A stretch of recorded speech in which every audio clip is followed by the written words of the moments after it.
All right, Rachel Ervin, welcome to the Don't Be Mediocre podcast. How are you? Can you hear me? I can. I said, welcome to the podcast. How are you? Thank you. I'm good. How are you doing? Good, thanks. So it's cool that I had a girl on yesterday that's just gotten into bow hunting too, and I think I'm going to do because I've got another girl coming on, and I've got this little kid, but he's been into it. He's like 12 years old. He's already got a business started, but he's Oh 12, and wow. yeah, I think I'm going to have like some kind of because this week I've had spring turkey season week, and since all of you are new, I think I may have some because none of you, you've all recently got into it. So how Uh-huh. did you become so passionate about archery? What got you into archery? I had a friend who was pretty avid archer, and so I got into archery that way. And I started off with a little youth recurve bow, and just shot it for fun. I'm always looking for new things to get into, so that was one of them. And then it just kind of expanded into hunting. So, but yeah, I would just shoot in my backyard and got a little cheap target, and eventually I upgraded to an old um, 1970s Hoyt longbow, and that was refurbished for me. So yeah, Did you was that your first hunt with the longbow or with the compa? my first hunt was with the longbow. Yeah, Oh yeah. Oh, going yeah, back old school. Wow, look at that. That's right. awesome because that seems to be. I had a girl on here really when I first started the podcast, Sarah Gamache, and Uh-huh. she went from compound. Now she almost exclusively hunts with uh, trad bow recurve. I don't know how you distinguish them all, but Yeah, a lot of people are traditional. getting it back into it. Yeah. Do you still shoot the traditional, or are you just strictly compound now? I have stuck with the compound. While I was hunting with the longbow, hunting, traditional, I just realized, shooting at a target when you're standing still is so much different. And Oh, yes. yeah, there are a lot more variables that come into play when you're hunting, and nerves is one of them. So with everything having to be so precise with the longbow, I just need to get a compound. Not only that, I have a lower draw weight being a female, so um, I just was worried about getting the penetration that I needed with the longbow. So I decided to pick up a compound, and but did not harvest anything this year with the combo, so a little late in the season. It's very now. How did you? Did someone take you hunting and you just something you wanted to try, or you just said, I got this bow and I'm going to try and get something with it? Is that how did the hunting come about? Did you? Is it in your So family? Is it like it was your family of hunters? um, my dad's side of the family were hunters, yes, but the only exposure I had to that when I was younger was just going over to my grandpa's. He has some land out in South Carolina, and I just kind of remember he had an old store, and the hunters would come over and bring their deer, and it was a place for them to, I guess, take their tags. And then I remember them doing something with they did something with like the jawbones of the deer. I guess they were like collecting data on the deer from there. But anyway, so that's about the only exposure I have. The rest of my family are not hunters whatsoever. But it was really through my friend that so he's from out west, and he was an avid hunter, and just hearing him talk about it and seeing some of the things that he was doing with his other buddies, I was like, man, that seems like, really fun and something different than, I grew up in the city, and all, they do there is like to go out on the town. And so, I grew up with a very adventurous lifestyle. So that was very appealing to me. Um, so I had this goal in mind before deer season this past year that I was going to try my hand at hunting. And so I did, and I met a friend via social media who actually allowed me to hunt his private land, and so that's how I started hunting. Um, and that was pretty neat experience. So we were hunting over bait piles at that point, and and then it kind of transitioned into hunting public land. So So this was your first year of hunting. This past season was your first. Oh, that's very cool. Good for you. yeah. Are you addicted? Is it something that you want to expand and hunt other? Are you gonna? What about turkey? Spring turkey season's coming up. Are you going to do that? Yeah, I was like all about it initially, but I think I'm biting off more than I can chew right now because I recently started trying to get into pig hunting. Um, so I think I might just stick with like hog hunting whenever it's in season. And I don't know. I did see some turkeys out there when I was hunting on some of the public land. So I might try going out there and who knows, but I haven't practiced with a call or anything, and I don't know anything about it. So that's You kind of how should. I am. I just wing it. You should. I would definitely recommend it going out if you can find someone to go in it. And once you hear those birds gobble close and you see them strutting, you'll be like, oof. And then you're gonna want to try elk hunting. And then you'll be like, Oh, whoa, this is like turkeys on steroids. It's so awesome. Yeah. yeah. And I do believe there is a herd of elk in North Carolina, right? Like Rocky Mountain Elk Foundation reintroduced elk. So there's elk. I mean, they can't hunt them, but Right. have you seen them or no? I have not. I lived here my entire life, and I've been going to the mountains every year. I've never seen elk. So yeah, I just discovered that this year too. Yeah. Um, Yeah. You definitely, see, now you got me thinking about elk hunting. Yeah. It's very addicting. It is so weird. I guarantee you'll find yourself thinking about it all the time. It's very yeah. challenging because it's not, you're literally hunting, you're chasing after them because you're in the mountains. So, uh, how's the pig hunting going? Do you like that? Do you hunt at night? Do you hunt? I have not had any luck, and I'm just slowly starting to learn as a novice hunter that public land is difficult, and there's a lot of foot traffic where I was, kind of exploring, and there are hogs out there, but they're not big. So my next venture is to try to get closer to South Carolina coast. Um, because I've seen a lot of sign where I'm at, but there's also a ton of foot traffic from people, and so it just seems almost next to impossible to see anything out there. I have tried hunting throughout the evening into kind of like early night, but I just called it because I was like, it just kind of seemed worthless. So um, it's unfortunate, but being near a big city like Charlotte, you don't have a lot of good areas to hunt unless you Oh, travel. sure. Yeah. How far do you have to go to get to some land? How big? Because Charlotte's pretty decent size, right? Yeah. Mhm. So how far do you have to go out to get away from a decent 20 miles, 30 miles? Yeah, about an hour. So, but for decent hunting, I'd say probably even further than that, like 2 or 3 hours, or going to South Carolina is kind of where I'm thinking for next season. Um, they just have better deer than North Carolina. Same with hogs. So, Oh, they're everywhere. They're all over. You can hunt them 24/7, 365 down. I'm in Texas right now. And if, I mean, you'll be surprised at where you find, where I am right now, it's a housing development and there's another housing development on the other side. There's a small tract of land and there's like a dozen pigs in there, and wow. they can't get them. I've been back there, and it's private land, so you can't really hunt them. And yeah, and they're anywhere they go around. I mean, you just know where they are, and they do the helicopter hog hunting down here.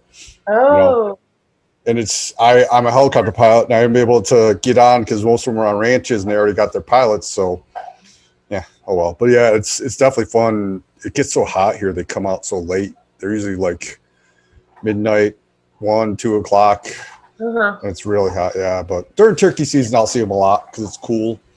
And Huh. they're fun. Yeah, they're definitely fun to hunt. Anything's fun to hunt with a bow, pretty much. Right. But it's so cool Yeah. that you got into it, and I like that you said you had goals. So this, like, what is it? Is it just going to be whitetails you're going to hunt this fall? Anything else? Well, and I'm bow fishing as well throughout the Oh, season, cool. but as far as hunting on land goes, yeah, deer, hogs, I'll try my hand at. And yeah, I don't really have any interest in hunting small game, so um, What about so you are you right in Charlotte? Like you're outside of it a little bit? Are you right downtown Charlotte? yeah, I'm kind of outskirts of Charlotte. Yeah. Okay, so if you get an animal, it won't be like you have to. Well, I get yeah. Because I don't. I'm just thinking about if you're in an apartment building and where would you take a deer? I guess you'd have to take it to a processor, put it away. Because I'm sure city's a little more. Do you get? So let me ask you this: because you're a girl and you live in the city, and do people when they find out you hunt, they're like, "What?" You get that a Yeah, lot.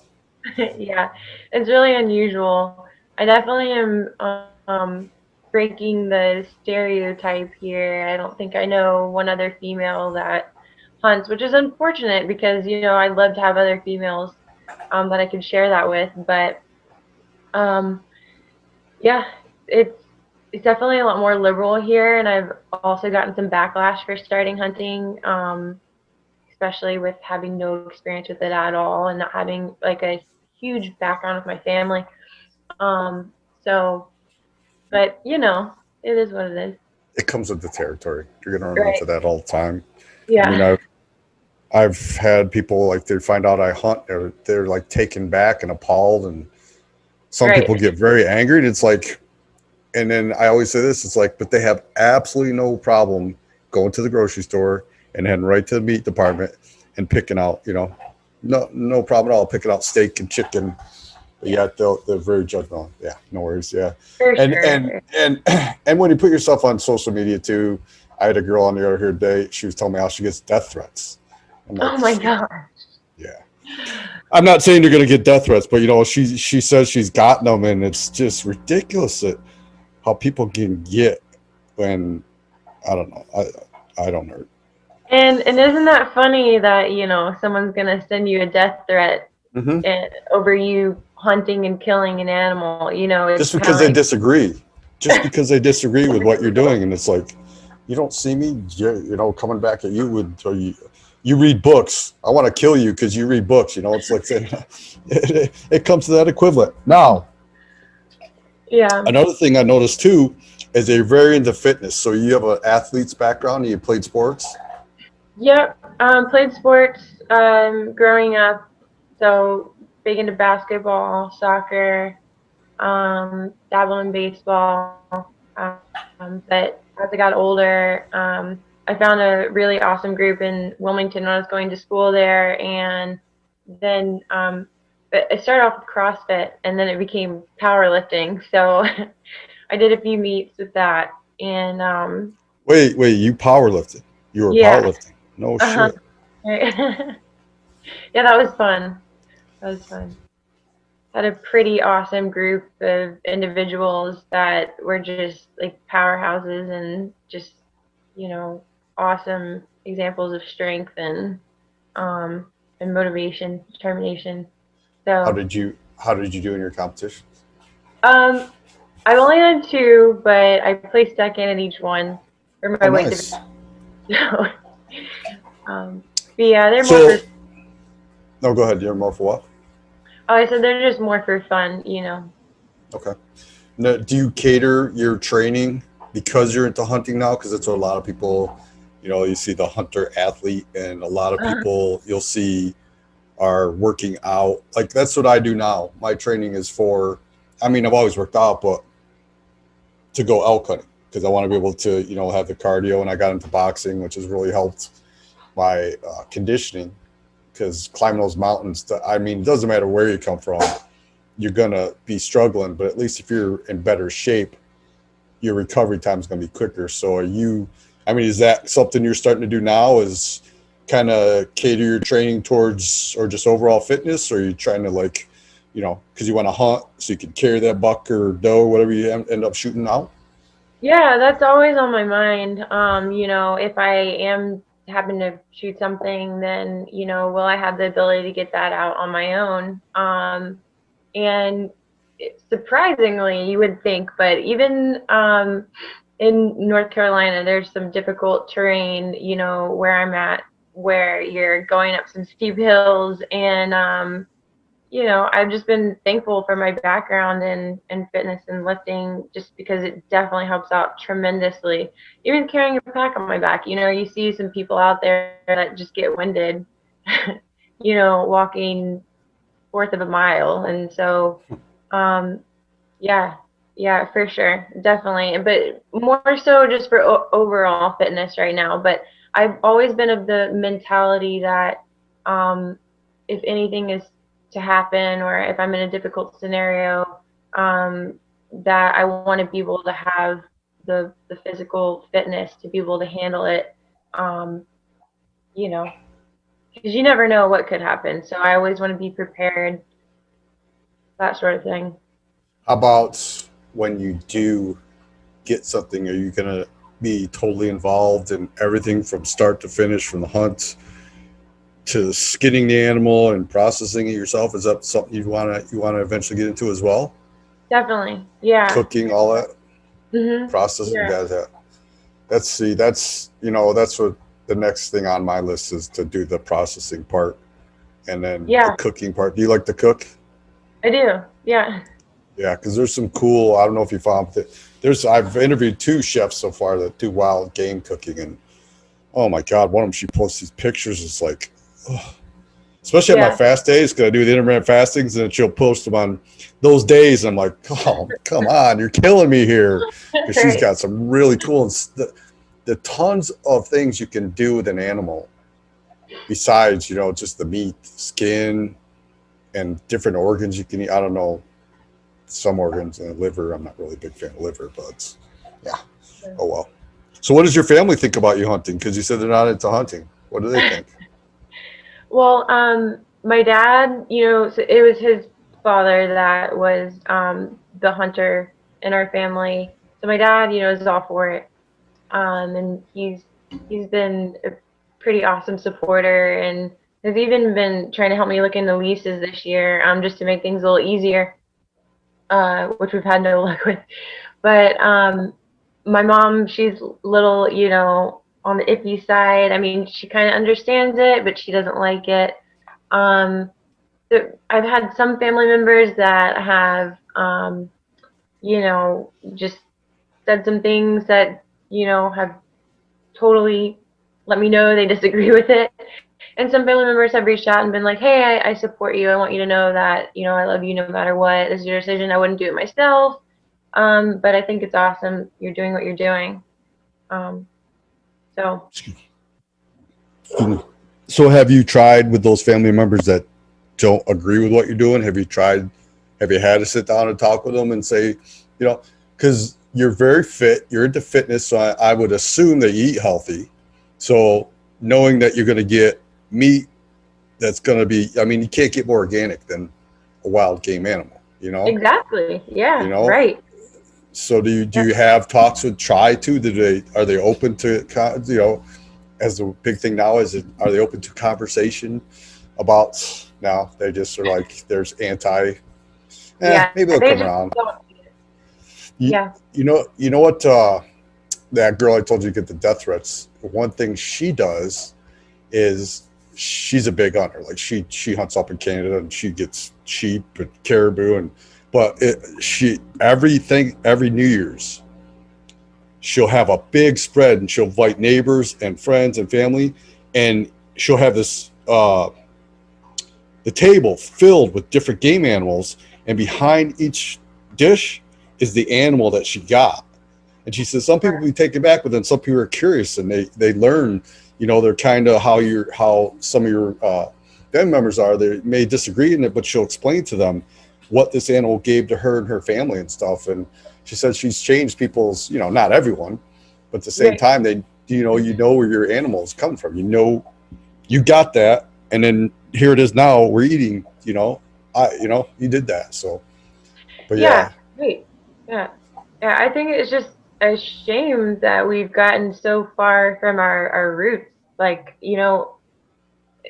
we started doing this. We started as hunter-gatherers, and it just, the world now is so unnatural, and I've been trying to kind of get back to a more simpler primal part of just who we are as people, because it's not appreciated now. And it's all about feelings and this and that, and I understand it, but the world doesn't always work that way, and you've got to do what you have to do to survive. And we're fortunate to live in a society that provides everything that we need for us at our fingertips. exactly. So we don't have to work for anything. But in my mind, that doesn't create a honorable and a valuable person. To put your hands in the dirt and work hard for what you want and to become self-sustainable. I think that's really important, and if people can see that's a huge part of the hunter's lifestyle and mentality, hopefully that will make them more partial to it. But it really is just, it's just ignorance. And to each their own, but. Yeah. But it's when you can find those ones that'll listen. I mean, it's not always easy. Some are very just set, judgmental. This is it, black and white. Nope. And you can't beat a dead horse. It ain't gonna move no matter how many times you kick it. Now, another thing I forgot to ask you about earlier is when you talked about your weight and you're like, because I'm a girl, and I was thinking, because it's don't think about that, especially with social media. You see people pulling it's mostly guys, 90 pounds, and everyone thinks they got to pull 90, 80 pounds.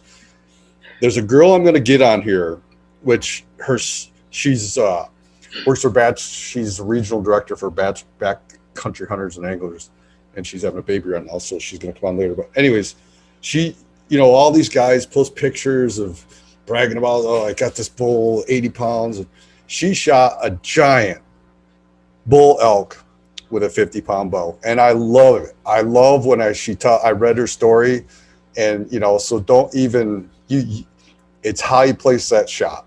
It doesn't matter, it doesn't matter the weight, as long as you get the penetration and make a clean shot. Yeah, so that was her, and she had 50 pounds, and everyone's like, oh, you got to have this and this. No, you don't at all. Yeah. Well, I was listening to Ted Nugent and Tim Wells' podcast, and Ted Nugent's wife, I believe I remember him saying that she shot with a 35-pound. I don't remember if it was a trad bow or a compound, but yeah. So yeah, they're big time hunters. I'm pretty sure it could have been trad bow, because they're I mean, he's all over the place. It doesn't matter with him. Just give him a weapon and he'll hunt with it. But I think she's if I remember correctly, she may be trad bow. But yeah, so and that's another thing. You because the more you be active on social media, and you find it's like you talked about earlier. It's a whole lot different when you're actually hunting the animal than just shooting at targets. And that's another thing where everyone brags about, I'm shooting at 100 yards. That animal ain't it may not stand there for, to take that 100-yard shot. And I like to keep shots under 40 myself.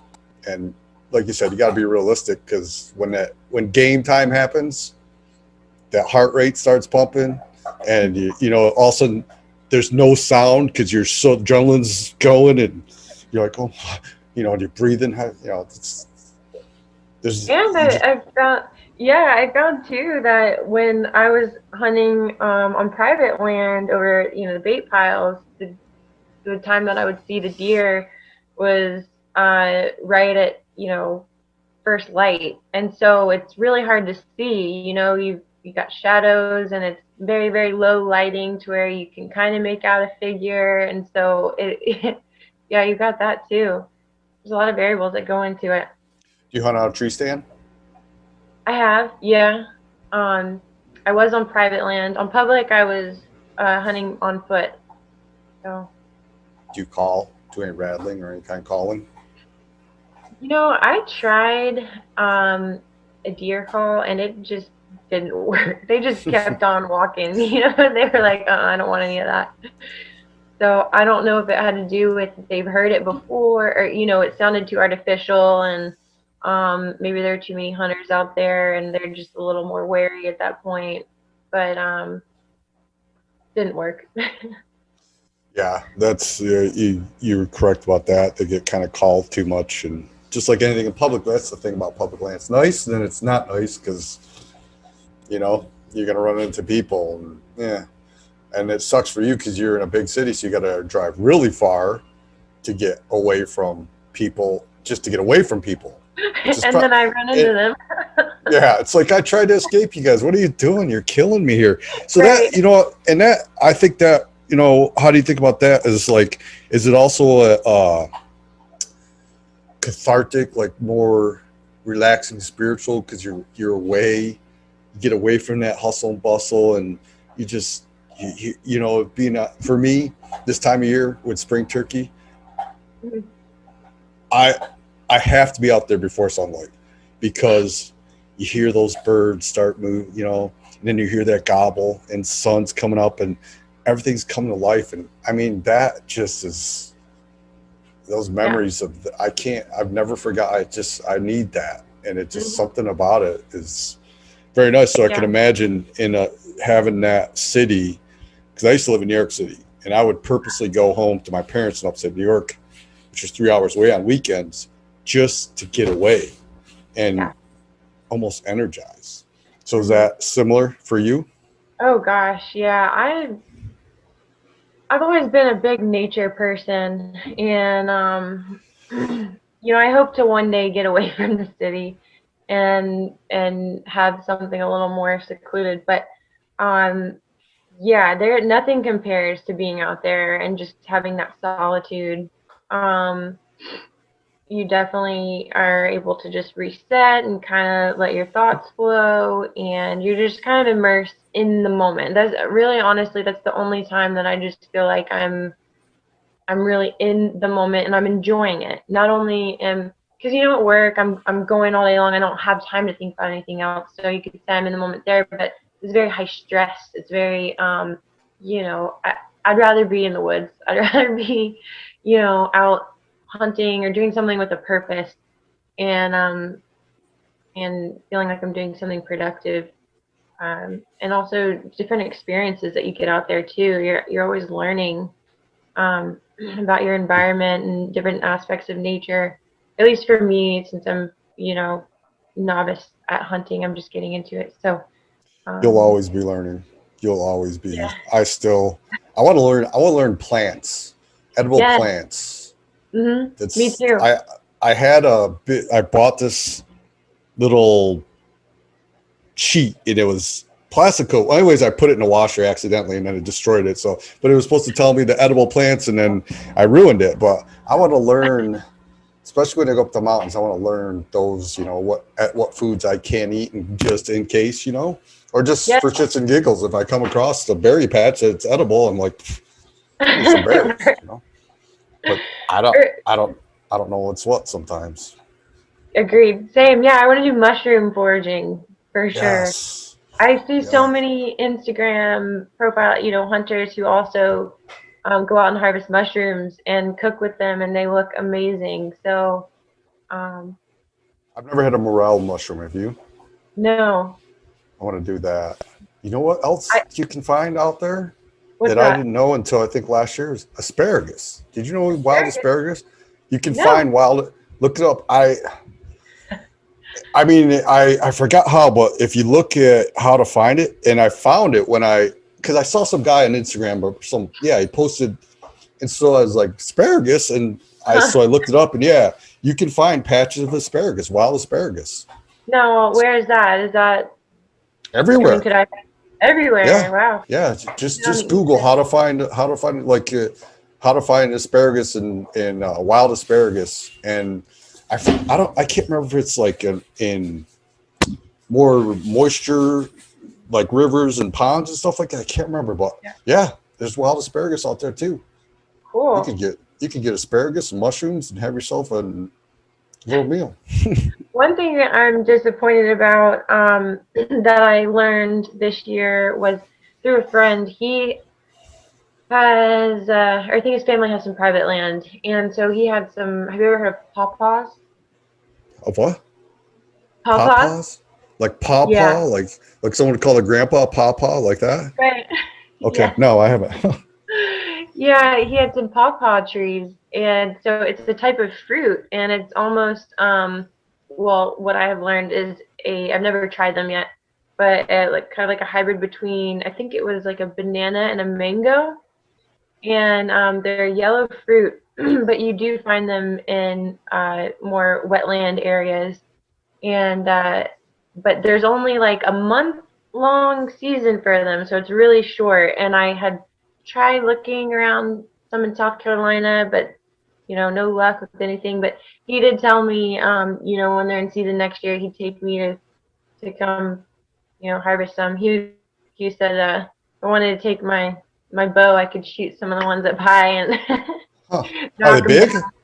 How big are they? I think they're about the size of a mango. Huh. So, Pawpaw. They're called pawpaws. Pawpaws. Yeah. Pawpaws. I've never heard of a pawpaw. Just like I said, a mama and a pawpaw, Yeah. that's about as far. So have you always, did you grow up in the city or no? I grew up around Charlotte. Yes. Yeah. Okay. So, Okay. born and raised. How about bears? Are you going to ever try bear? Because bears are pretty prevalent in North Carolina, right? Yes, although the bear that I tried with, he was harvested out west. But yeah, I had bear sausage, and I don't know, it's heavily seasoned, but it was good. It was sweet, and I've kind of gone back and forth about hunting bear. I might do it once, but yeah. I've been the same.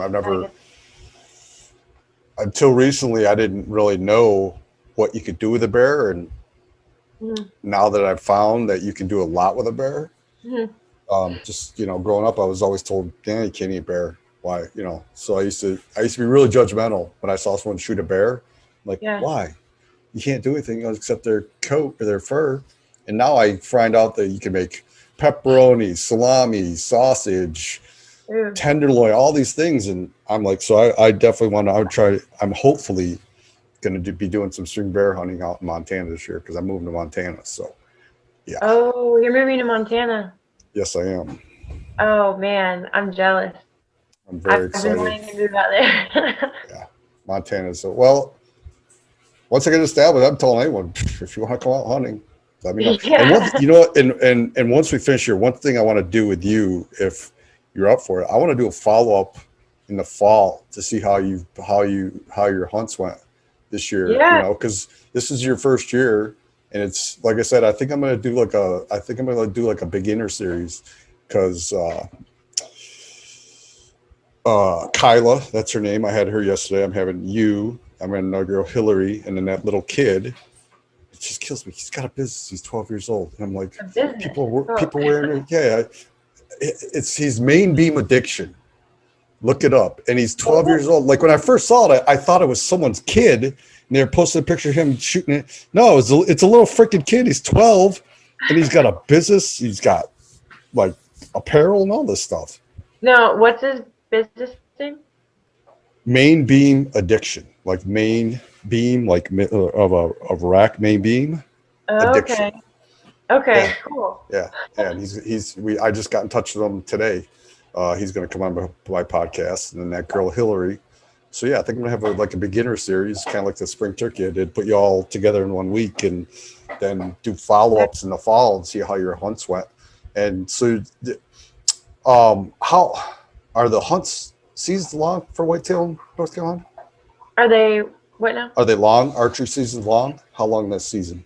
Archery season is all season long, so as long as you can hunt deer, you can hunt with a bow, which is nice. Is that what you Well, do? kind of nice, but then when rifle season kicks in, then you're kind of taking over. But yeah, Yeah. that's what I was doing. I did take out a shotgun, a few times because it's just so dense out there, and with the deer just constantly moving, it really felt impossible to shoot them even with the compound. Um, and so, yeah, I took the shotgun out. But then after that point, all the gun owners started coming out with their Yep. rifles and It and changed. That's the way as growing up in upstate New York. It was so peaceful during bow season because you'd see deer just doing deer stuff. And then a week or so before the season, all of a sudden you start hearing the guns, people sighting in their shotguns. Yep. And then boom, first day, that's you see the deer in the morning, and then everything just completely they're all become nocturnal. And but archery season is just so, especially in a place where you live where gun hunting is big.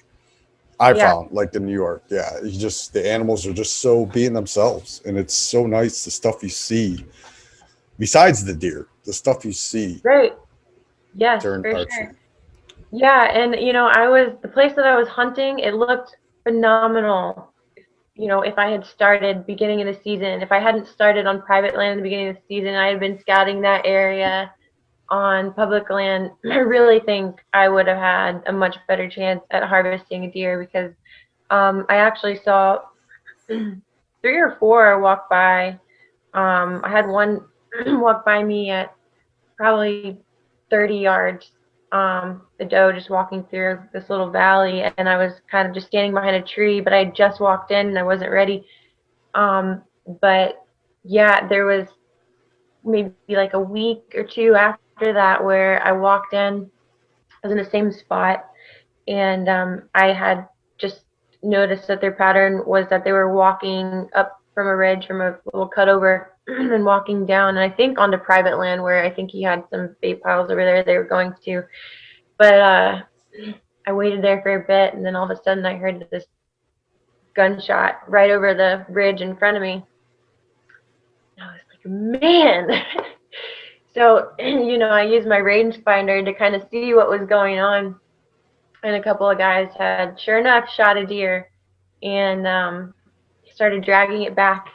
And after that, saw nothing. So, Now are you going to do any shed hunting? Any shed hunting? Putting trail cameras out this and start your scouting now? yeah, I guess now's the time. Definitely going to start scouting a little more, especially as I do some scouting for where I can hunt pigs. I'll kind of check out if the area is good for deer too. But yeah, for sure. You going to put trail cameras out or no? Yep, I already have some out. Okay.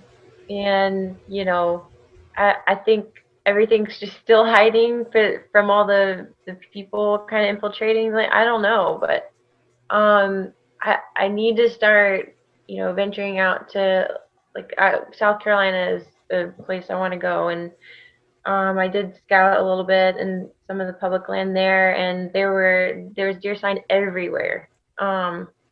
Just didn't look like a lot of people went out there, so.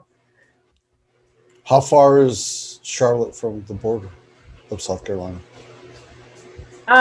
Where I was going, no more than an hour, but Oh, yeah. okay. I didn't. Yeah, I'm not. Okay. Proximity. I'm not. Because I have a friend, a really good friend. She lives in Columbia, South Carolina, and I've been there. Okay, I think But it's about an hour and a half. okay. So you started bow hunting, which is cool. You got into it. Let's do a follow up in the fall. I want to talk to you after the archery or during, and just see how everything's going and see what things you've learned, and if you've done it. Are you going to do any of the total archery challenges? You think you can try any of those? I don't know. Possibly. That'd be fun to do. Yeah, I'm all I about think anything that would challenge me. I think they're. I don't know. I've looked this guy. I just know I'm the one in Big Sky, Montana. Uh-huh. But I know there's a couple because I had Sean on here out your way. I don't know if there's one in North Carolina. You may want to look, but they're Yeah. fun. They're definitely Cool. fun. Yeah, they got Good. like 3D targets and stuff, and yeah, it's like a big course. It's really cool and it's challenging. So just something to do. Keep your Yeah. skills. Yeah, keep your skills up. Yeah, but Right. yeah, let's. Good luck this year. Thank you for coming on. Let's Yeah. do the follow up in the fall and see how Definitely. everything's like. See anything like what you've learned. It's been a year. What new things you've learned? Maybe you've gotten a record buck for all I know. Yeah. Yeah, Yeah. and oh, and you have a birthday coming up, don't you? I do. Yeah. When is that? So that's on Sunday. Well, So happy pre-birthday. Mine was yesterday. So we're thank you. Oh, sharks. happy late birthday. Yeah, we're sharks. I like, Pisces is fish, but I say we're sharks, Yeah, we're sharks. because yeah, we're sharks. I like But it. give out your social media where people can find you. Okay. Yeah, it is Rachel Elise an underscore at the end. It's at the end. So Rachel Elise _ at the end. Yep. That's it's just her Instagram or anything else. Yep, just the Instagram. All right, cool. Well, Rachel, thank you for coming on. You're Thank part you, of my man. beginner series, yeah. And then we'll do a follow-up and see what new things, and maybe you've scored a couple pigs and bucks and turkeys and Yeah, all that stuff. who knows? I'm gonna be bow fishing too. One of my goals is to get an alligator gar, so maybe I'll have a story about that for you too. I almost thought you said alligator because Kyla yesterday, that was her. She wants to hunt gators. That was the first person I've ever had like that says they want to hunt. That's their. What's your dream? I asked her that. What's your dream hunt?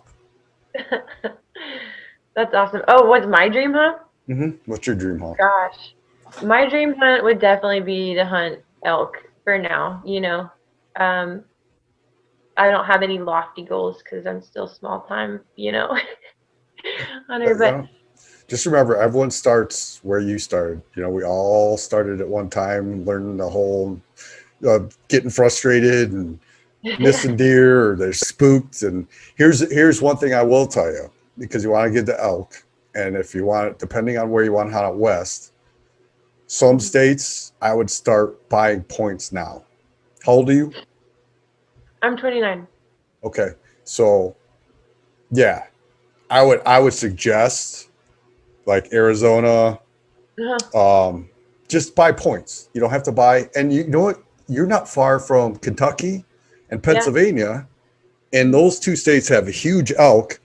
I mean, your chances of getting an elk or like getting a tag are really low, but you can still apply.